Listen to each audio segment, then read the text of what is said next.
네, 이제 우리 함께 하나님 말씀 보도록 하겠습니다. 우리 함께할 하나님 말씀, 우리 다니엘서 9장 우리 20절로 27절에 있는 말씀이고요. 이 말씀을 통해서 하나님께서 이때가 그때가 아니다라고 하는 제목으로 함께 말씀 나누도록 하겠습니다.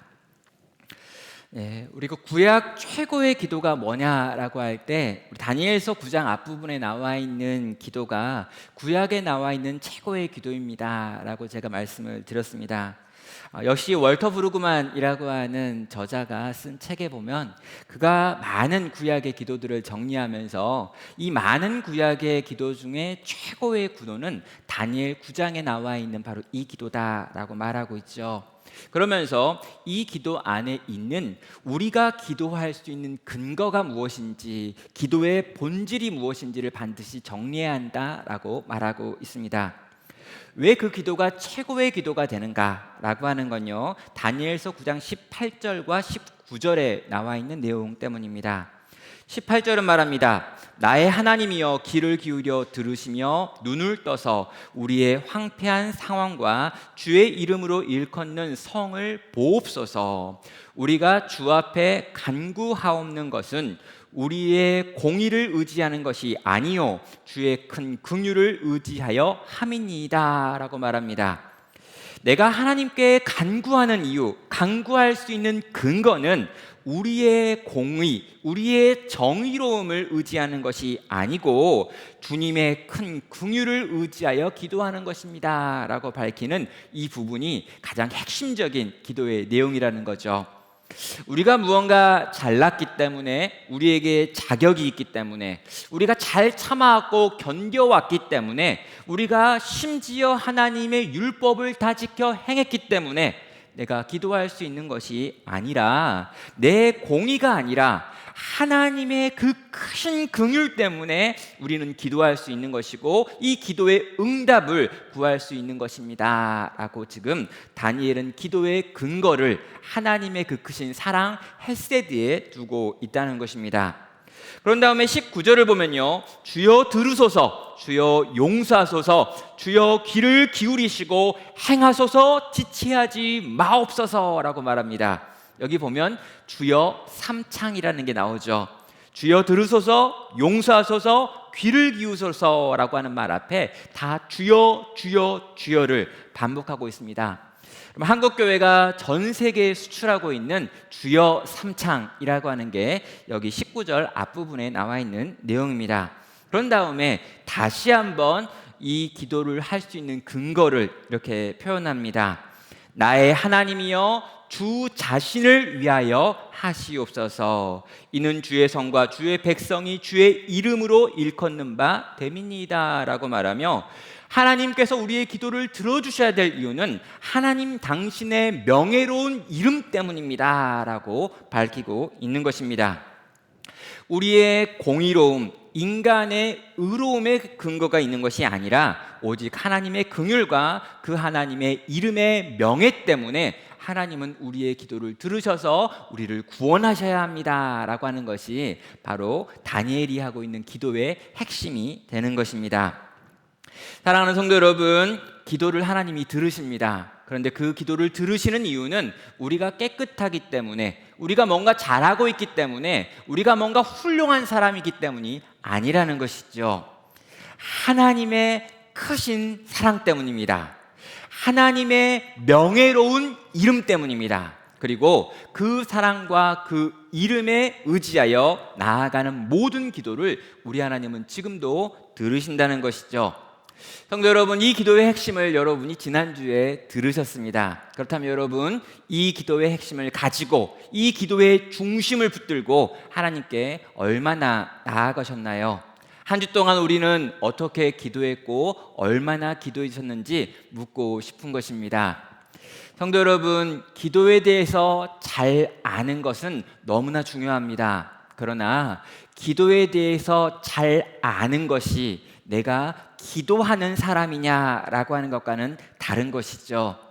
기도에 대해서 잘 아시기 바랍니다. 그리고 그 기도에 대한 지식을 근거로 기도의 자리에 나아가서 하나님의 구원을 경험하기까지 계속해서 씨름할 수 있는 복된 나눔교회 모든 성도 되시기를 주님의 이름으로 축원합니다.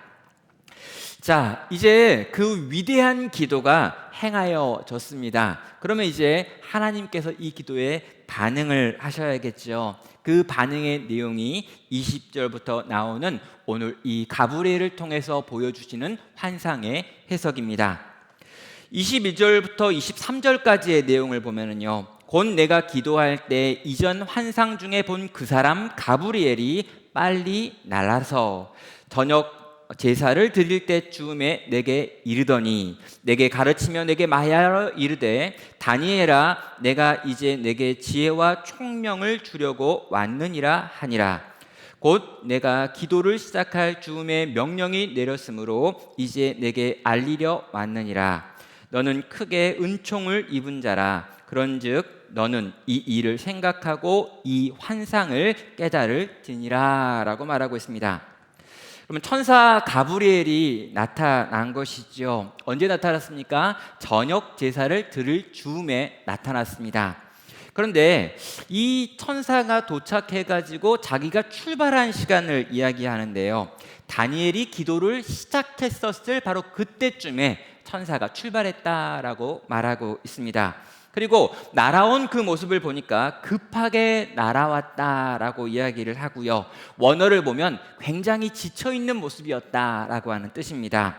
그리고 이 기도를 받으신 하나님께서 그 하나님의 뜻을 전하는 것이 이 가브리엘이 하고 있는 일이죠.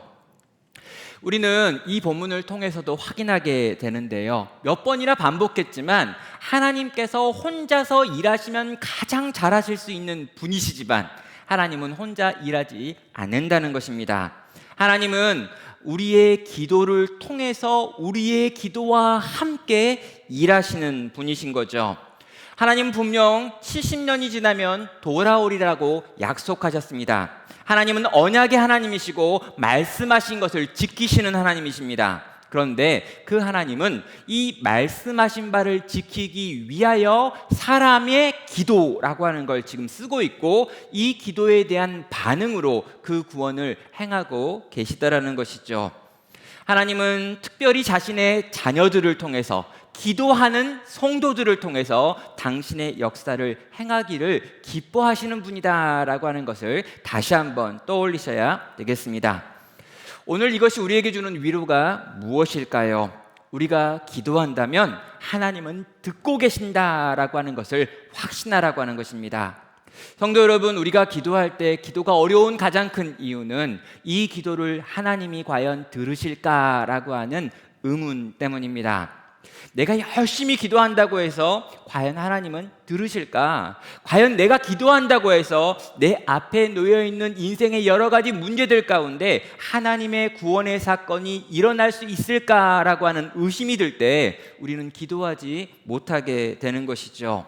그런데 여러분, 하나님은 기도를 들으시는 분이십니다. 여러분, 계시록 8장 3절과 4절을 보면요, 이 기도에 대한 굉장히 놀라운 통찰이 담겨 있습니다. 또 다른 천사가 와서 제단 곁에 서서 금 향로를 가지고 많은 향을 받았으니 이는 모든 성도의 기도와 합하여 보좌 앞 금 제단에 드리고자 함이라. 향연이 성도의 기도와 함께 천사의 손으로부터 하나님 앞으로 올라가는지라 라고 말하고 있습니다. 지금 하늘에서 하나님이 모든 것을 통치하고 계시는 보좌 앞에 어떤 일이 벌어지고 있느냐라고 하는 것을 보여주는 장면이지요. 거기서 향로가 있고 이 향로에서 끊임없이 향이 올라가고 있습니다. 그런데 이 향로에서 올라오는 향과 함께 올라가는 것이 성도의 기도다라고 이야기합니다. 천사들이 그 향로 안에서 있는 그 기도를 하나님께 온전히 올려드리고 있는 모습이 하늘 보좌에서 지금 일어나는 일이다라고 계시록은 보여주고 있는 것이지요. 사랑하는 성도 여러분, 하나님께서는 우리의 기도를 지금 받고 계십니다. 하나님은 우리의 기도를 들으시고 그 기도를 통해서 일하시며 그 기도의 반응으로 이 땅에서 당신의 위대한 역사를 오늘 지금도 행하고 계시다는 거죠. 하나님은 우리를 고아처럼 내버려 두지 않으십니다. 혹여나 하나님께서 내 기도를 듣고 계실까라고 하는 의심이 들 때 우리는 이 말씀을 떠올려야 합니다. 다니엘이 기도를 시작할 때 하나님은 가브리엘에게 명령해서 가서 네가 이 환상의 내용을 해석하여 주라라고 명령하셨다는 것이죠. 기도를 시작할 때 천사를 보내고 계시는 하나님의 명령이 떨어지고 있는 것입니다. 성도 여러분, 우리는요 느낌으로 사는 사람들이 아닙니다. 하나님이 내 기도 안 받으시는 것 같아, 아무런 역사도 일어날 것 같지 않아 라고 하는 느낌이 끊임없이 우리의 기도를 방해하죠. 그러나 여러분, 하나님의 말씀은 분명하게 말하고 있습니다. 성도들의 기도는 향과 함께 하나님께 올라가고 있습니다. 우리 하나님은 우리의 모든 기도를 듣고 계십니다. 그리고 이 기도가 시작될 때 하나님도 하나님 편에서 일하고 계신다는 것이죠. 성도 여러분, 이 기도를 들으시는 하나님을 믿기에 우리는 기도의 자리에 나아가 하나님께 기도하며 이 기도를 통해 하나님의 구원을 우리의 삶 가운데 당겨오는 것입니다. 자, 이제 아주 놀랍고 위대하며 또 알 수 없는 이 가브리엘 천사를 통해서 들려지는 환상의 해석 부분을 우리가 봐야 하겠습니다. 여러분, 이 부분이요 굉장히 어려운 부분입니다. 얼마나 어렵냐면요 2500년 동안 이 본문에 대해서 끊임없이 해석들이 나오고 있는데 이 해석들 가운데 아직도 통일이 되지 않았습니다. 제가 가지고 있는 이 성경 난제 사전이라고 하는 게 있는데요, 성경 중에 좀 어려워가지고 그 어려운 부분들을 정리해가지고 좀 풀어주는 그런 사전입니다. 그런데 그 제가 가지고 있는 사전에서도 가장 어려운, 구약에 나와 있는 것들 중에서도 제일 어려운 이야기 중에 하나가 오늘 우리가 읽었던 이 가브리엘을 통해서 들려지는 환상의 해석의 내용이죠. 가끔 이 본문에 있는 내용을 아주 클리어하게, 아주 깔끔하게 정리해서 설교하는 분들이 종종 있습니다. 그런 분들의 설교는요 뭐냐면요 본문을 대충 읽었기 때문에 나오는 설교다라고 생각하시면 돼요. 왜냐하면 우리가 가지고 있는 이 한글로 번역되어 있는 성경도 대단히 어렵고요, 실제로 이 한글로 번역되어 있는 성경 이전에 히브리어 원어 성경을 봐도요 여기에 나와 있는 내용이 무슨 내용인지 잘 알기 어렵게 기록되어 있기 때문입니다. 제가 가지고 있는 모든 책들을 다 읽어봤습니다. 제가 한 7권 정도를 가지고 다니엘서를 준비하고 있는데요, 이 7권의 책들을 다 읽고 인터넷에서 찾아보고 원어들에 대해서 다른 사전들까지 살펴보면서 내린 결론은 이 본문은 설교하면 안 되겠다라고 하는 결론이었습니다. 정말 참 어렵구나, 도대체 무슨 말을 하는지 학자들마다 견해가 다 다르구나라고 하는 걸 느꼈던 본문이 오늘 이 가브리엘이 전해주고 있는 내용입니다. 왜 어렵냐라고 물어보면요, 일단 다니엘은 환상을 본 적이 없습니다. 그러니까 다니엘은 기도했습니다. 그리고 그 기도의 응답으로 가브리엘 천사가 왔어요. 그런데 이 가브리엘 천사가 환상에 대해서는 이야기도 안 하면서 환상의 해석만 들려주는 것이 오늘 우리가 읽었던 요 뒷부분에 있는 내용인 것이죠. 아니, 환상이 있고 그 환상의 해석은 이것이다 라고 말해줘야 되는데 환상은 나와 있지도 않고 환상의 해석만 있는 본문이 오늘 본문입니다. 특별히 오늘 본문을 어렵게 만드는 것 중에 하나는 71회라고 하는 말과 62일회, 62일회라고 하죠. 그리고 7일회, 그리고 뒤에 나와 있는 또 한 일회라고 하는 이 일회라고 하는 이 표현들이 과연 뭘 의미하고 이것이 의미하고 상징하는 바가 뭐냐라고 하는 것을 따라서 본문에 있는 내용이 완전히 달라지기 때문입니다. 또 기름 부음 받은 왕은 누구인지, 멸망하게 되는 자는 누구인지, 성전은 세워진 것인지 무너진 것인지, 이 짧은 문장 몇 가지인데 이 짧은 문장 몇 가지가 뭐라고 말하는지를 도무지 알기 어렵게 쓰여진 것이 이 가브리엘이 가지고 있는 환상 해석의 내용인 것입니다. 성도 여러분, 우리는요 여기서 한 가지 생각해 봐야 될 게 있는데요, 하나님의 말씀을 대하는 하나님의 백성은 어떤 태도로 말씀을 받아야 되는지를 다니엘이 이 내용을 기록하고 있는 방식을 통해서 우리는 알게 됩니다. 히브리어 원어를 연구하는 학자들이 다 하는 말이 뭐냐면요, 다니엘도 자기가 무슨 말을 하는지 알지 못한 것 같다라고 하는 해석입니다. 왜요? 히브리어로 분명히 적혀 있는데 히브리어의 문법 안에서도 이 문장과 문장들이 별로 잘 맞거나 잘 해석되거나 매끄럽게 이어지는 문장들이 아니기 때문입니다. 전혀 논리적으로 들리지 않는다는 거죠. 그런데 다니엘은 그렇게 적고 있습니다. 왜일까요? 그가 그렇게 들었기 때문인 거죠. 여러분, 사람들은요, 저마다 자기의 틀을 가지고 있습니다. 그리고 그 틀을 가지고 세상을 해석하고 글을 해석하고 노래를 해석하고 일어난 여러 가지 사건들을 해석하지요. 그래서 군인은요, 길거리에 서 있는 수없이 많은 군인이 보입니다. 그전에는 전혀 보이지 않았는데 내가 군복을 입는 순간 수없이 많은 군인들이 보이기 시작해요. 여러분, 내가 아이를 임신하면은요, 갑자기 세상에 있는 수없이 많은 임신한 여인들이 보이기 시작합니다. 그전에는 전혀 보이지 않다가요. 사람들은 자기가 관심 있는 것들만 보이고요, 자기가 생각하고 있는 것들만 들립니다.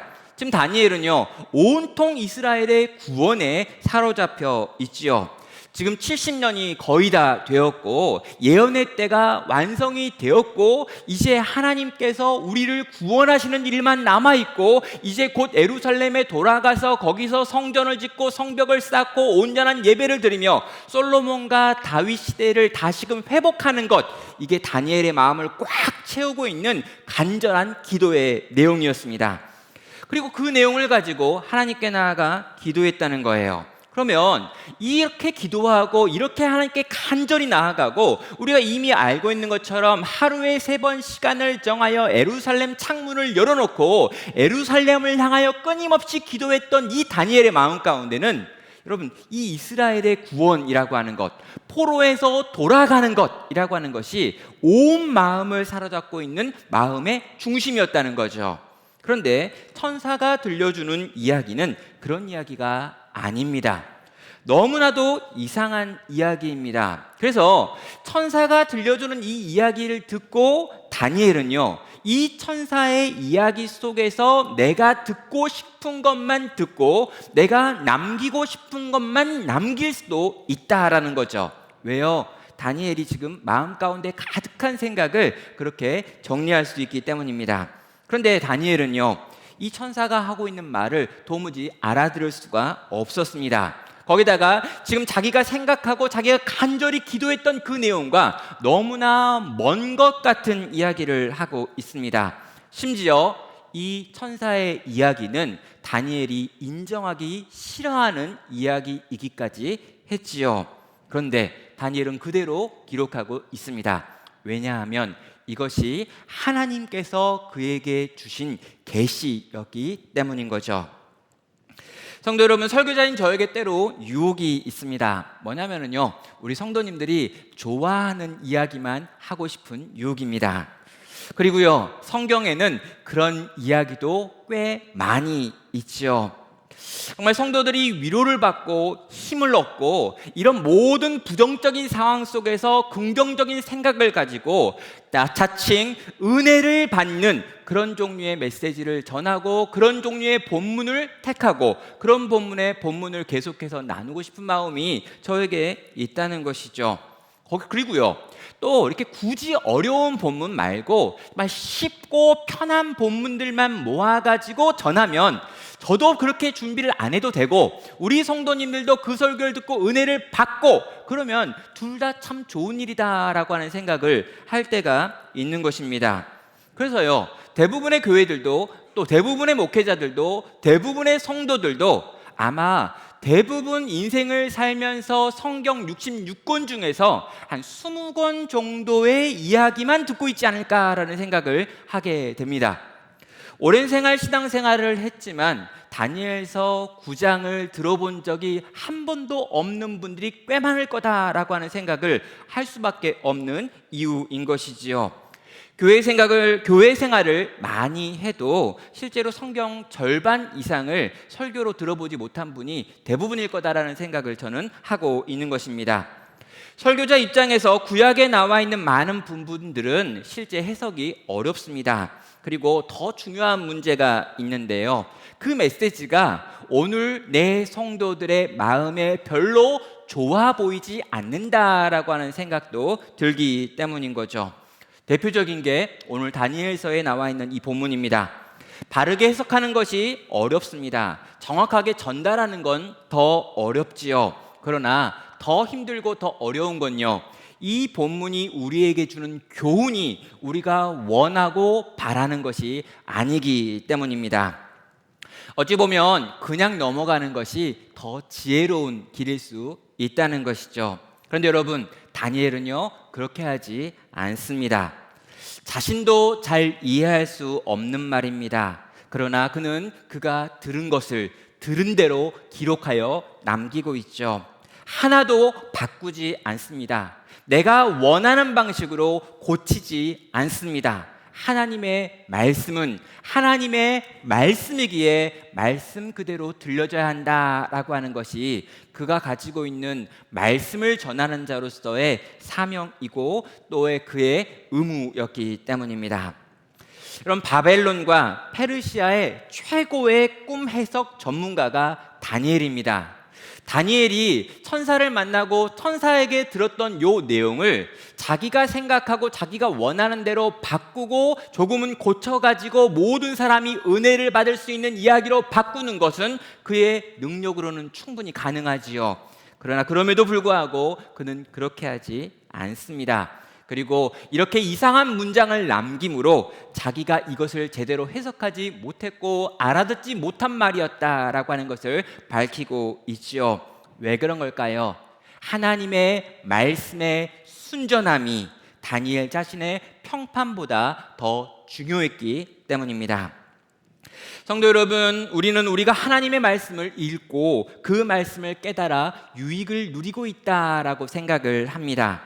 말씀도 때로는 우리에게 유익을 주는 도구가 되는 것이죠. 그런데 여러분, 그것은 바른 태도가 아닙니다. 우리가 하나님의 말씀을 해석하는 주체가 아니라 하나님의 말씀이 우리를 해석하도록 해야 한다는 거죠. 하나님의 말씀의 거울 앞에 내가 서야 되는 거고요, 이 말씀의 검 앞에 내가 서는 거고요, 이 말씀의 기준으로 나를 판단해야 하는 것입니다. 지금 내 생각이 바른 생각인가? 지금 내 행동이 옳은 것인가? 지금 내가 움직이고 있는 건, 내가 하고 있는 건, 내가 말하고 있는 것이 하나님의 말씀의 기준에 합당한가? 라고 끊임없이 그 말씀의 기준으로 나를 살펴야 하는 것입니다. 다니엘은요, 하나님의 말씀이 말씀이었기에 자기가 이해가 안 되고 심지어 자기가 원하는 것이 아니었음에도 불구하고 하나님의 말씀 그대로 남겨서 오늘 우리에게 이 말씀을 전하고 있는 것입니다. 성도 여러분, 이 말씀이 나에게 뭐라고 말하는지, 이 말씀이 오늘을 살아가고 있는 우리에게 무엇을 가르치려고 하는지 이 본문 가운데 함께 들어가야 되겠습니다. 여러분, 24절부터 27절에 나와 있는 내용이 이 가브리엘 천사를 통해 가지고 하나님께서 이 다니엘에게 들려주라고 한 거고요, 이 다니엘을 통해서 이스라엘 백성들이 들었던 내용이고요, 그 후에 모든 이 땅의 하나님 나라 백성들이 듣게 되는 내용입니다. 자, 본문을 해석해야 되는데요, 일단 이 해석이 대단히 어렵다라고 하는 부분을 제가 반복해서 말씀을 드립니다. 제가 여러 가지 해석들을 읽어보고요, 여러 가지 책들을 살펴봤습니다. 이래저래 안 돼가지고 인터넷도 찾아보고요, 위키 이런 데 들어가가지고 이 단어를 세상 사람들은 뭐라고 설명하는지도 한번 찾아봤습니다. 여러 가지 해석들이 많고요, 이 해석들을 읽다 보니까 점점 더 혼란스러워졌는데요, 이러한 여러 가지 해석들 중에서 가장 클리어하게 이 본문 전체의 핵심 메시지를 정리해 줄 수 있는 개념을 우리 김근주 교수님이라고 하는 분의 해석을 통해서 또 정리를 통해 가지고 좀 이렇게 볼 수 있었습니다. 완벽하진 않지만, 완전하진 않지만, 이 모든 것을 다 설명할 수는 없지만 부족하지만 그러나 그럼에도 불구하고 이 전체의 대지가 무엇인지 가장 선명하게 들려주는 구조가 여기에서 제가 설명하려고 하는 내용이 됩니다. 가장 중요한 건요, 여기 나와 있는 이 71회라고 하는 말부터 시작해서 여기 나와 있는 몇 가지 숫자가 과연 무엇을 의미하느냐라고 하는 것을 정리하는 것이죠. 먼저 71회라고 번역되어 있는 히브리어 문자적인 뜻이 있는데요, 70들의 70이라고 하는 것이 문자적 의미입니다. 도대체 무슨 말일까요? 여기 일회라고 번역되어 있는 표현이 있는데 이 단어는 이 샤부임이라고 하는 단어입니다. 일곱이라고 하는 것이고요, 한 주간을 가리키기도 합니다. 그런데 이 일곱이라고 하는 이레라고 한국에 번역되어 있는 이 표현이 창세기 29장에 가면은 야곱이 라헬을 위하여 일했던 7년을 쓸 때 그 7년도 똑같은 이레라고 하는 단어를 쓰고 있습니다. 그러니까 이 일곱이라고 하는 건 한 주라고 하는 의미도 있지만 7년이라고 하는 의미로 쓸 수도 있다라고 하는 것이죠. 본문을 보면은요, 70을 7년으로 이야기하는 경우가 있는 것입니다. 그래서 71회라고 하는 이 표현은 70을 7 이렇게 해가지고 둘을 곱하면 490년이 된다라고 설명을 합니다. 그래서 학자들 중에 일부는요, 490년이라고 하는 숫자를 문자적으로 기록한 것이다. 그리고 이 예루살렘에 지금 새롭게 이 성전이 재건되어지는 이 1차 포로 귀환한 이스라엘 백성들이 성전을 건축한 다음에 490년 정도 지나면 예수님께서 공생애를 시작하는 기간과 만난다라고 이야기를 하면서 문자 그대로 이 490년이라고 하는 숫자를 언급하는 분들이 있습니다. 이렇게 조금 고민해보고 생각해보고 여러 가지를 맞춰보면 굉장히 신기하고 놀라운 이야기들이 이 숫자들 속에서 나온다라는 것이죠. 그런데 문제는 뭐냐면요, 이 예수님의 공생애와 이 포로에서 돌아와서 성전을 건축하는 것과 이 사이에 490년이냐라고 하는 이 질문이 대단히 어렵다는 것입니다.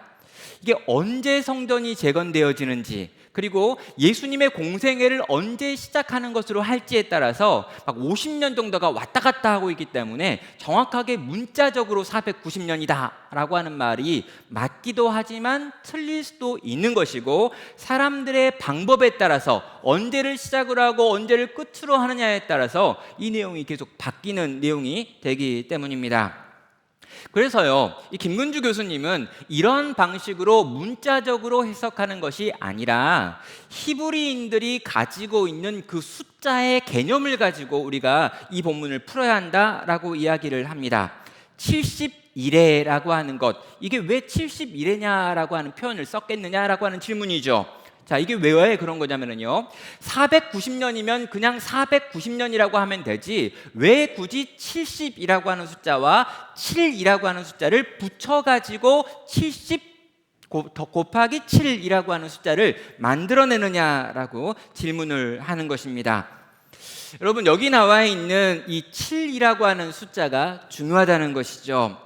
여러분, 히브리인들은요, 이 모든 숫자에다가 의미를 부여합니다. 특별히 묵시 문학에 들어가면은 수없이 많은 숫자가 등장하는데 대부분의 숫자들은 다 상징을 가지고 있는 히브리인들의 정석 가운데 이미 정해져 있는 상징성을 지닌 것들을 쓰고 있다는 거죠. 여러분, 7이라고 하는 숫자는 너무나 익숙한 숫자입니다. 완전한 숫자이고요, 안식의 숫자이고요, 충만의 숫자이고요, 만족을 의미하는 숫자이기도 합니다. 그래서 하나님께서 태초에 천지를 지으실 때 이 천지를 지으실 때 7일간 지으시고요, 마지막 7번째 날을 안식으로 삼으시는데 이 안식을 왜 7일날 했느냐라고 할 때 하나님께서 모든 것을 충만하게 하셨고 완전하게 하셨고 다 끝내셨다라고 하는 의미로 이 7일을 안식일이라고 이야기했고, 유대인들은 그것을 기념하기 위하여 안식일을 지켰다라고 하는 것들도 구약에서 7이라고 하는 숫자가 얼마나 중요하게 쓰여졌는지를 보여주는 내용입니다.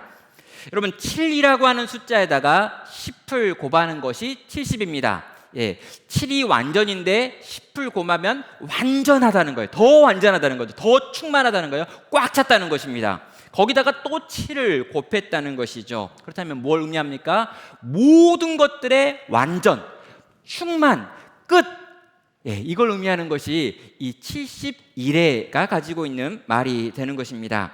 그리고요, 이렇게 인류 안에 있는 모든 역사가 바로 이 71회다라고 설명한 다음에 그 안에 세 개의 이래들이 나오고 있죠. 7이래와 62이래와 한 이래라고 하는 것으로 이 71회가 쪼개어져 있는 것입니다. 자, 한번 정리해서 표 하나로 좀 보면 좋겠는데요. 이렇게 한번 표를 하나 그려봤습니다. 71회라고 하는 것이 있는데 하나님 나라 백성의 전체 역사라고 생각하시면 되겠습니다. 온 역사예요. 풀 역사. 이 땅을 살아가는 하나님 나라 백성의 모든 역사가 71회입니다. 또 여러분, 이 71회 중에 7일회가 앞부분에 있습니다. 그런데 이 7일회는요, 지난 시간들입니다. 하나님 나라 백성들의 지나간 시간들. 그리고 다니엘과 이 포로기를 살고 있는 성도들에게는 어떻게 보이냐면 바벨론에서 포로로 살았던 그 70년이 지난 7일회가 되는 것이죠. 그런 다음에 앞으로 살아야 될 그 모든 성도로서의 삶의 시간이 62일회라고 되어 있는 요 긴 기간입니다.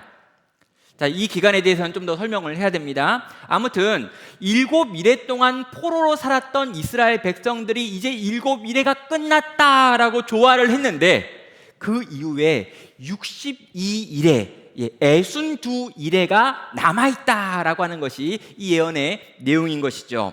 그리고 제국들의 포로로 그들은 더 살아야 했던 것입니다. 그리고 마지막에 한 일회가 남아있는데 그 한 일회에는 정말로 악한 존재가 나타나가지고 하나님 나라 백성들의 제사장을 끊어버리고 성전에서 예배를 못 드리게 만들고 심지어 성전 안에서 우상을 숭배하고 폭력을 행하는 일들이 나타납니다. 마지막 때에 일어날 엄청난 핍박과 박해의 사건과 그 대상들을 보여주는 것이 마지막 일회, 이 한 일회가 보여주는 내용이 되는 것이죠. 사랑하는 성도 여러분, 이 71회라고 하는 것은 바벨론 포로를 살고 있었던 이스라엘 백성들, 이 땅에 있는 모든 하나님 나라 백성들이 이 땅에서 살아야 될 시간의 전부를 의미하는 것이었습니다. 자, 그리고요, 이런 삶을 살아가고 있었던 다니엘과 이제 이스라엘 사람들, 포로기에 끌려갔던 이스라엘 사람들은요, 간절한 기대와 소원이 있었죠. 70년이 지나면 돌아온다고 했던 약속을 그들은 알고 있었습니다. 그리고 그 시기가 지나면 1차 포로 귀환이 있죠. 에루살렘으로 그들은 돌아가게 되고요, 성전을 짓게 되고요, 성벽을 쌓게 됩니다. 다시 하나님을 성전에서 예배하기 시작하고요, 영적인 갱신 운동도 일어나지요. 여러분, 이게 끝인 줄 알았던 것입니다. 여러분, 다니엘도 그렇고 이스라엘 백성들도 그랬습니다. 7일에만 지나가면, 70년만 지나가면, 70년의 고통의 시간만 지나가면 이제 우리는 행복해질 거야. 이제 우리는 하나님을 성전에서 예배하게 될 거고, 예루살렘 성벽을 다시 쌓게 될 거고, 솔로몬이 가지고 있던 영광, 다윗이 가지고 있던 영토를 다 회복하고, 이제는 정말 하나님이 기뻐하시는 하나님의 영원한 나라를 이 땅에서 누릴 수 있게 될 거야 라고 하는 생각이 다니엘이 가지고 있던 생각이었고, 포로 귀환을 통하여 돌아온 이스라엘 백성들이 가지고 있었던 생각인 것입니다. 그런데 하나님께서는 그게 끝이 아니다라고 말하는 거죠. 7일에도 쉽지 않았는데 그 뒤에 62일회가 남아있다라고 지금 말씀하고 계신 것입니다. 7일회와 비교할 수 없는 긴 시간이 남아있고, 긴 시간의 고통을 너희가 통과해야 한다라고 지금 다니엘과 그들에 있는 이스라엘 백성들 향해서 들려주고 있는 것입니다. 그 일이 실제 일어났습니다. 이스라엘이 생각했던 그 짧은 행복했던 시간이 지나갔고요, 회복될 것 같았던, 부흥할 것 같았던 이스라엘은 회복하고 부흥하지 못했습니다. 금방 헬라 제국이 나타났고요, 금방 로마 제국이 이어받았습니다. 그들은 다시 식민지가 되었고 그들이 꿈꾸는 하나님 나라는 오지 않았지요. 아주 긴 그들이 제국의 식민지로 살아야 될 시간이 있었고 박해받는 오랜 시간을 그들은 통과해야 했던 것입니다. 심지어 62해가 지난 다음에 그 이래가 지난 다음에 더 큰 핍박이 그들에게 임했지요. 마지막 한 이래에는 아주 강력한 대적자가 나타났고 하나님 나라 백성들이 엄청난 피해를 당하고 있는 것까지 하나님은 보여주고 있습니다. 여러분, 이 큰 흐름을 가지고 이 숫자들이 갖고 있는 의미들을 여러분 마음 가운데 새겨놓고 한쪽에다 적어 놓으시고 오늘 그가 보았던 이 환상의 내용, 해석의 25절부터 27절의 내용을 읽어보시면 되겠습니다.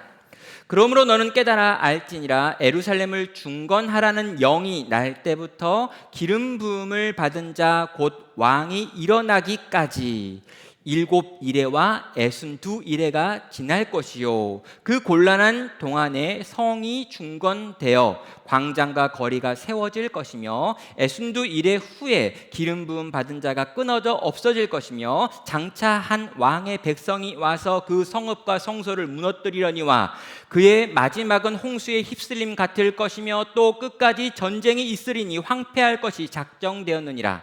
그가 장차 많은 사람들과 더불어 한 이레 동안에 언약을 굳게 맺고 그가 그 이레의 절반에 제사와 예물을 금지할 것이며 또 포악하여 가증한 것이 날개를 의지하여 설 것이며 또 이미 정한 종말까지 진노가 황폐하게 하는 자에게 쏟아지리라 하였느니라 하니라. 7일에는 이스라엘 백성이 포로로 끌려와서 살았던 시기입니다. 이제 그 시기가 다 끝났습니다. 에레미야가 말한 것처럼 70년이 지났고요. 다니엘이 보기에 이제 회복의 때가 되었습니다. 하나님께서 신적인 능력을 일으켜가지고 이스라엘 백성을 돌려보낼 것이고 돌아간 이스라엘 백성들은 성전을 재건하고 성벽을 쌓을 것입니다. 다시 한 민족을 이루게 될 것입니다. 그토록 간절히 다니엘이 기도했던 그 기도가 응답을 받는 것 같고 하나님의 구원이 임한 것 같은 일들이 일어날 거라는 거지요. 그런데 그 하나님께서 이제 그 7일의 시간이 잠깐 있고 그 뒤에 62일의 시간이 온다라고 가르쳐 줍니다. 그래서 7일에와 62일의 사이에 그 곤란한 동안에 성이 중건되어 광장과 거리가 세워질 것이며 라고 하는 말이 25절에 나와 있는 거죠. 그렇습니다. 25절을 보면은요, 이 7일에와 62일의 사이에 성이 세워지고요, 거기에 성벽이 세워지고요, 거기에서 광장이 만들어지고요, 광장 앞 수문 앞 광장에서 이 에스라와 함께하는 이스라엘의 회복의 부흥운동도 일어났다라는 거예요. 잠깐 회복되는 것 같은 놀라운 축복의 시간이 있었는데 그 시간이 얼마 가지 않고 그 뒤에 62일의 고통의 시간이 또 온다라고 말하고 있는 거죠. 그럼 다니엘과 포로된 이스라엘 백성의 생각들은요, 여기까지였습니다. 7일에만 참으면 회복이 있다. 7일에만 지나면 예루살렘으로 돌아갈 것이고 성전이 재건될 것이고 성벽이 쌓아 올려질 것이다. 하나님 나라가 임할 것이다. 하나님의 완벽한 통치가 나타날 것이고 더 이상 이런 고통은 없을 것이다 라고 생각을 했어요. 그런데 하나님께서 이 다니엘에게 그게 아니다라고 말씀하고 있는 것입니다. 성전이 재건된 후에 62일의 기다림의 시간이 옵니다. 왕이 오시기까지, 하나님 나라, 영원한 그분의 나라가 오시기까지 훨씬 더 긴 기다림의 시간이 필요하다라고 하는 것을 다니엘과 포로된 이스라엘 백성들에게 알려주시는 것이죠. 성도 여러분, 그 82일에가 지나면 그럼 좋은 일만 있는 걸까요? 여러분, 한 일에가 남아 있습니다. 여러분, 이 한 일에는요 26절에 나와 있는데 애순 두 일의 후에라고 하는 말로 시작됩니다. 아주 긴 기다림의 시간을 통과한 다음에 이제는 더 이상 견딜 수 없겠다라고 생각되어지는 애순 두 일회가 끝난 다음에 이제 딱 한 일회밖에 남지 않았으니까 요 한 일회에는 회복의 이야기가 있겠지라고 생각되는 바로 그때 그럼 끝판왕이 나타난다는 거죠. 성경 다른 본문에는 이 사건을 용이라고도 이야기하고요, 적 그리스도라고도 이야기하는 아주 강력한 악이 등장해서 하나님 나라 백성들의 예배를 방해하고 언약을 맺은 것 같이 해놓고 그들의 뒤통수를 치고 폭력을 행사하며 우상에게 절하게 만드는 역사가 마지막 해에 또 있다라고 설명을 하는 것입니다. 성도 여러분, 7일회가 지나면 회복이 있을 줄 알았습니다. 그 후 82일회가 지나면 회복될 줄 알았습니다. 그런데 아니었던 거죠. 끝판왕이 있었고 또 한 일회 동안 너희는 심한 고통을 당할 것이다 라고 하는 것이 가브리엘을 통해 가지고 하나님께서 이스라엘 백성에게 주었던 예언의 말씀의 내용이 되는 것입니다. 성도 여러분, 다니엘은요 긴 포로의 시간들을 통과하며 날마다 순교의 삶을 살았습니다. 정말 세상 속에 있지만 세상과 똑같아지지 않기 위하여 그는 치열하게 성도의 정체성을 지키며 살았습니다. 그는 그에게 주어져 있는 하루 동안에 3번 시간을 쪼개놓고 예루살렘을 향해 창문을 열고 기도하면서 하나님께서 행하실 구원을 간절히 소망하며 기대하며 살았습니다. 그는 사자굴에 들어간다 할지라도 자기의 믿음의 소신을 바꾸지 않으며 이 세상 속에서 성도로 살아가는 것이 어떤 것인지 보여주는 하루하루의 삶을 살아냈지요. 그가 그렇게 살 수 있었던 이유는요, 하나님께서 행하실 회복에 대한, 하나님께서 만들어내실 구원에 대한 소망이 있었고 그 소망을 붙들고 있었기 때문입니다. 그의 마음에는 늘 하나님의 약속이 있었지요. 하나님께서 솔로몬을 통해서 하셨던 약속인 너희가 나중에 포로가 되어 끌려간다 할지라도 먼 나라에 가서 예루살렘으로 향한 창을 열고 손을 들고 기도하면 내가 듣고 너희를 건지겠다라고 했던 그 약속을 믿고 있었고요. 또 여러 선지자들을 통해 가지고, 특별히 에레미야를 통해 가지고 70년이 지나면 돌아오리라고 하셨던 그 말씀을 그는 붙들고 그 긴 시간 동안 이 믿음의 선한 싸움을 싸울 수 있었던 것입니다. 왕조가 바뀌었습니다. 새로운 제국의 왕이 나타났습니다. 그리고 그 왕의 이름이 고레스인데, 이 고레스라고 하는 이름은 이사야가 이미 하나님의 종 고레스라고 하는 말로 예언했던 바로 그 이름입니다. 다니엘은요, 이제 때가 되었구나, 이제 하나님의 회복의 시간이다 라고 생각했습니다. 그래서 하나님께 더 간절히 나아가 하나님의 구원을 구하는 기도를 했던 것이죠. 하나님은 다니엘의 기도를 들으셨습니다.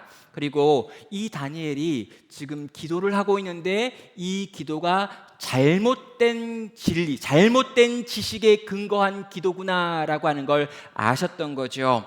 그래서 이 다니엘이 가지고 있었던 구원에 대하여 잘못 가지고 있는 그 생각을 고쳐주기 위하여 급하게 가브리엘을 다니엘에게 파견한 것입니다. 이스라엘 백성이 솔로몬 시대에 누렸던 그 영광을 회복할 것이다 라고 생각하는 그 착각, 그 종교적인 흥분 상태, 그 정서적으로 고양되어 있는 다니엘과 온 이스라엘 백성들을 향해서 하나님께서 지금 찬물을 끼얹고 있는 것이죠. 왜 그런 걸까요? 하나님의 작정이 그들이 생각하고 있는 기대와 달랐기 때문입니다. 성도 여러분, 우리 하나님은요 당신의 백성을 속이지 않으십니다. 달콤한 꿈을 꾸며 현실을 도피하여 살아가는 삶을 성도의 삶이라고 생각하지 않으시는 거예요. 하나님은 다니엘을 바라보며, 하나님께서는 이스라엘 백성들을 바라보면서 잘못된 지식에 근거한 이상한 꿈을 꾸며 긍정적이고 적극적으로 하루하루를 행복하게 웃으며 살아가기를 원하지 않으셨던 것입니다. 왜요? 그렇게 착각하면, 그렇게 오해하면 그들이 이후에 경험할 이 땅의 이 애순두해라고 하는 현실 앞에서, 한 이레라고 하는 현실 앞에서 그들이 이것들과 싸워 이기지 못하고 좌절하고 낙심하여 거꾸러질 것을 우리 하나님은 알고 계셨기 때문입니다. 예루살렘으로 돌아가도 그들의 삶은 여전히 힘들 것입니다. 성전이 세워지고 성벽이 만들어지고 영혼의 회복을 위해 부흥회가 열리고 함께 하나님께 나아가 회개의 기도를 드린다 할지라도 그들이 경험하게 되어지는 이 땅의 현실은 애순두 이레와 같은 현실일 것입니다. 계속해서 그들은 막막한 하루하루를 경험할 것이고 강대국의 압제를 경험하게 될 것입니다. 그것이 그들이 경험하게 될 현실이었죠. 그리고 하나님께서는 그 현실 앞에 서게 될 때 너희가 착각 때문에, 오해 때문에 낙심하고 낙담하지 않게 만들기 위하여 예방 주사로 그들에게 지금 찬물을 끼얹고 있는 것입니다. 성도 여러분, 고레스 왕이 칙령을 내립니다. 1차 포로기한이 일어납니다. 무리들이 기쁨과 감격의 노래를 부르며 예루살렘으로 돌아왔지요. 당장에 그들의 눈앞에는 폐허가 된 예루살렘이 있습니다. 성벽도 없고 성전도 없습니다. 성전을 지으려 했지만 그들은 실패합니다. 학개 선지자와 스가랴 선지자가 노력해서 겨우겨우 성전이 지어지지만 성벽이 없어 안전하게 예배를 드릴 수가 없습니다. 느헤미야가 나타나서 성벽을 재건하는 일을 했습니다. 성벽을 지은 다음에 에스라를 불러다가 영적인 대각성 운동도 일으켰지요. 여러분, 이스라엘 백성의 그 이후에 어떤 일이 있을까요?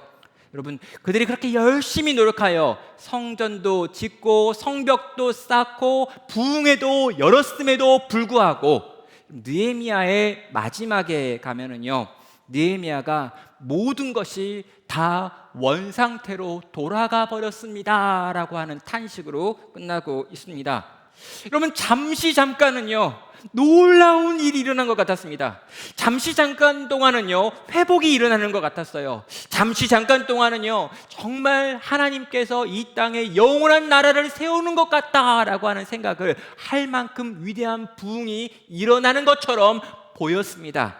그러나 이 느헤미야가요, 총독으로 있었던 느헤미야가 딱 1년 바벨론의 왕을 만나러 갔다가 돌아오니까 모든 것이 다 이전 상태로 돌아가 있는 것을 보게 되죠. 여러분, 느헤미야 13장에 가면은요, 이 느헤미야가 마지막으로 하나님께 정말 탄식하면서 자기의 아프고 상한 마음을 가지고 기도하는 내용으로 느헤미야가 끝나고 있습니다. 느헤미야의 기도의 시작과 그 끝만 제가 한번 읽어보겠습니다. 13장 14절입니다. 내 하나님이여, 이 일로 말미암아 나를 기억하옵소서. 내 하나님의 전과 내 모든 직무를 위하여 내가 행한 선한 일을 도말하지 마옵소서. 그리고 31절은 말합니다. 내 하나님이여, 나를 기억하사 복을 주옵소서. 느헤미야가 왜 이렇게 기도하냐면요, 딱 1년 바벨론에 갔다가 돌아와 보니까 자기가 했었던 그 모든 수고와 애썼던 것이 깨끗이 완전히 다 지워져 있는 것을 확인하게 된 것입니다. 그래서 하나님께 기도하는 거죠. 도말하지 말아야 달라고, 지우지 말아달라고, 이것 좀 어떻게든 남겨달라고. 이렇게 애쓰고 수고했는데 깨끗이 완전히 지워져 있는 이 현실이 도대체 뭐냐고. 그리고 그는 하나님께 간절하게 기도합니다. 제발 날 좀 기억해 주세요. 아무도 내 일과 나를 기억해 주지 않는 지금 이때에 하나님 당신은 나를 기억해 주셔야 되고 하나님 당신은 내게 복을 주셔야겠습니다 라고 하는 간구로 느헤미야 마지막이 끝나고 있는 것입니다. 예루살렘 성벽을 지으면 끝날 줄 알았는데, 에스라를 불러서 집회를 열면 끝날 줄 알았는데, 이런저런 회개 운동을 일으키면 끝날 줄 알았는데, 이스라엘의 본질은 하나도 바뀐 것이 없더라라고 하는 것이 구약에 있는 모든 선지서들이 보여주는 결론이 되는 것입니다. 잠깐은 괜찮았지만 근본적인 것은 바뀌지 않았던 것이죠. 이스라엘은 하나도 바뀐 것이 없었습니다. 잠깐은 괜찮아 보였지만 근본이 바뀌지 않았기 때문이죠. 여러분, 이 이야기가 무엇을 보여줍니까? 인간의 상태입니다.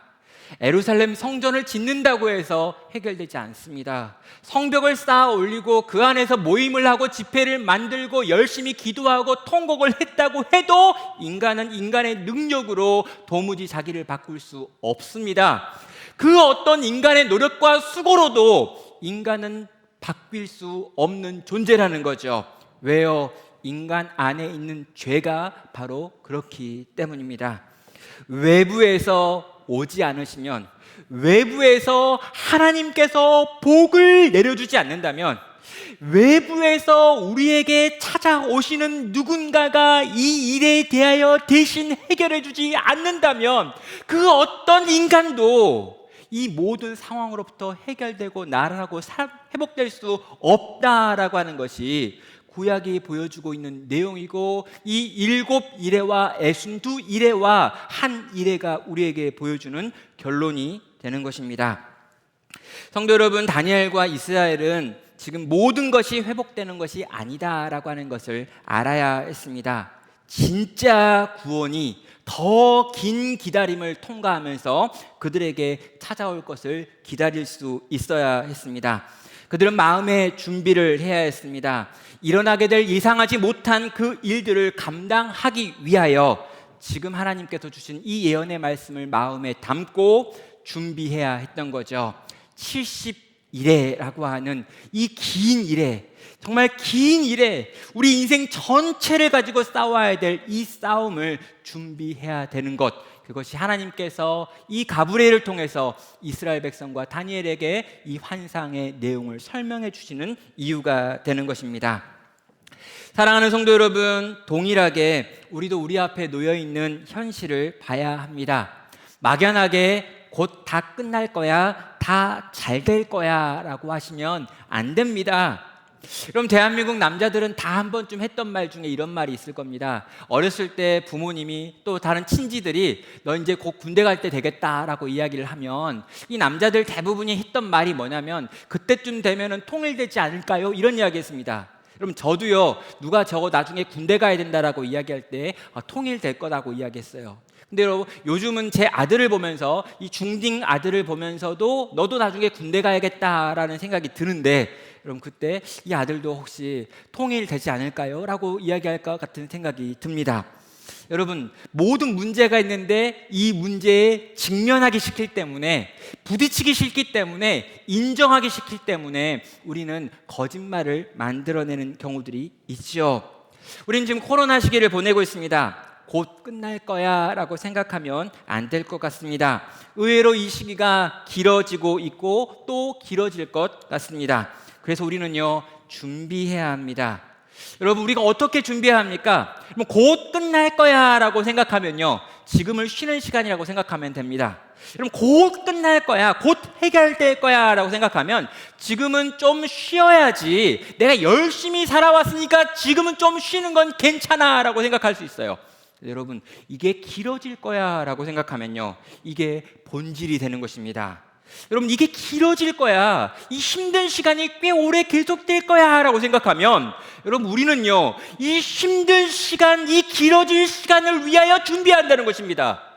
정신을 차리고 깨어야 합니다. 이 시간에 내 영성을 어떻게 지킬지를 진지하게 고민해야 되는 거죠. 모여서 함께 기도하지 못하는 이 시간에 나는 혼자 어떻게 기도할 것인가 라고 하는 걸 고민해야 합니다. 모여서 함께 하나님 말씀을 배우는 못하는 이 시간에 이 말씀을 배우지 못하는 것이 내 쉬는 시간이 아니라 내가 혼자서 말씀을 어떻게 배울 것인가, 아니면 오프라인으로 모이지 못한다면 온라인으로 어떻게 모일 것인가, 주일학교에 우리 아이들을 보내지 못한다면 내가 내 집에서 우리 아이들을 어떻게 교육시킬 것인가.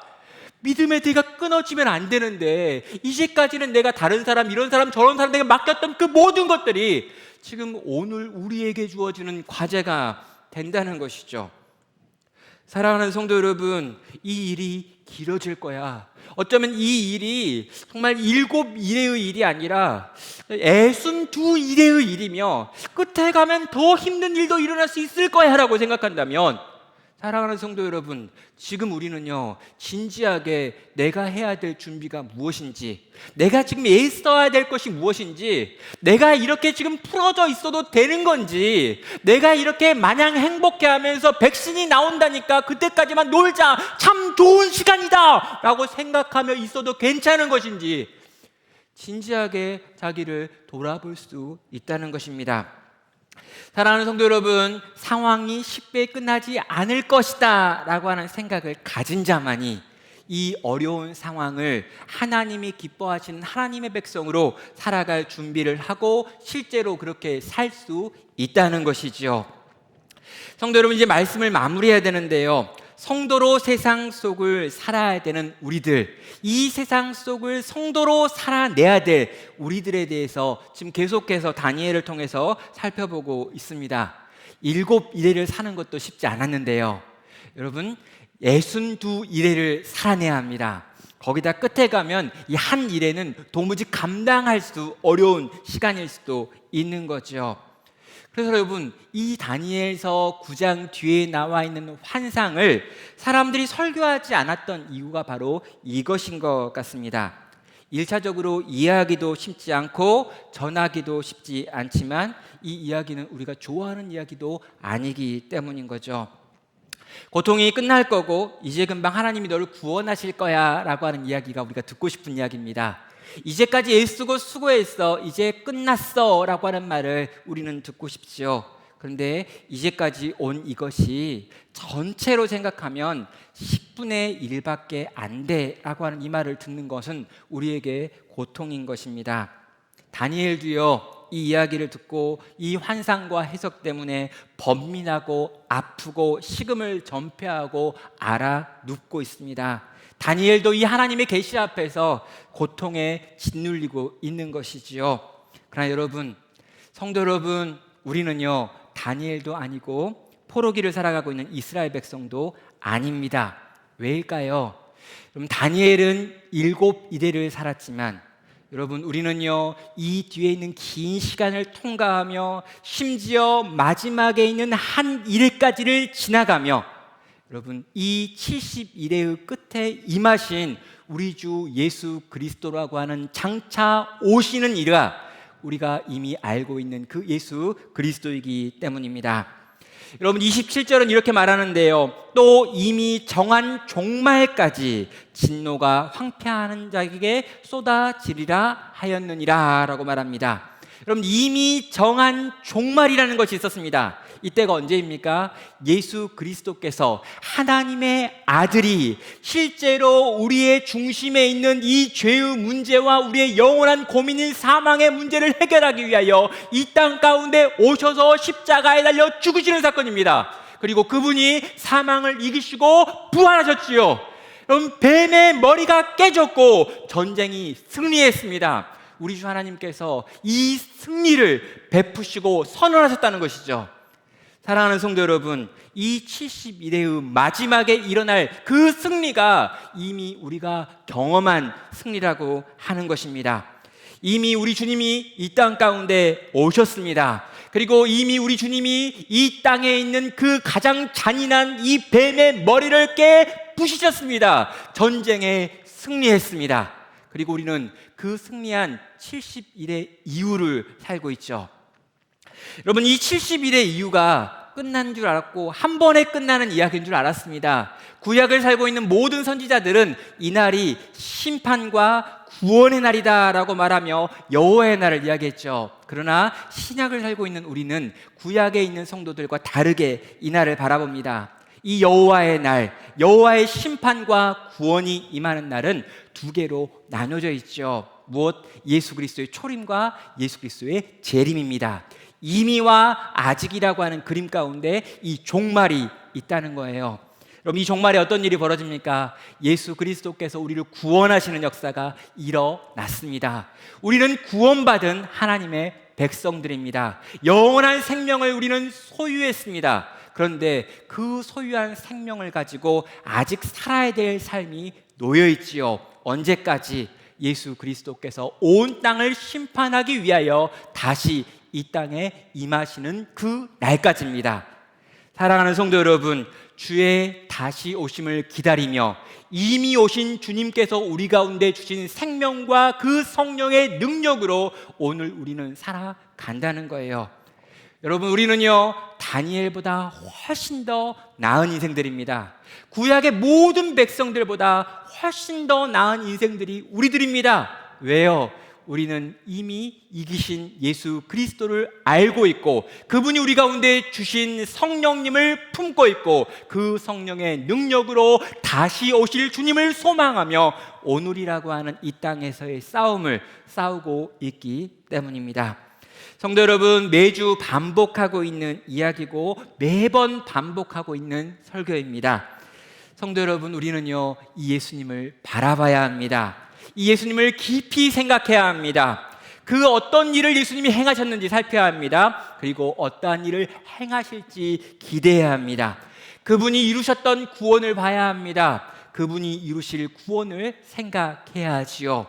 그리고 그 예수님께서 우리 가운데 행하실 놀랍고 위대한 역사를 소망하시면서 오늘 내 삶 가운데 아직 남아있는 믿음의 싸움을 싸워야 하는 것입니다. 그 소망으로 이 세상 가운데 서시기를 바랍니다.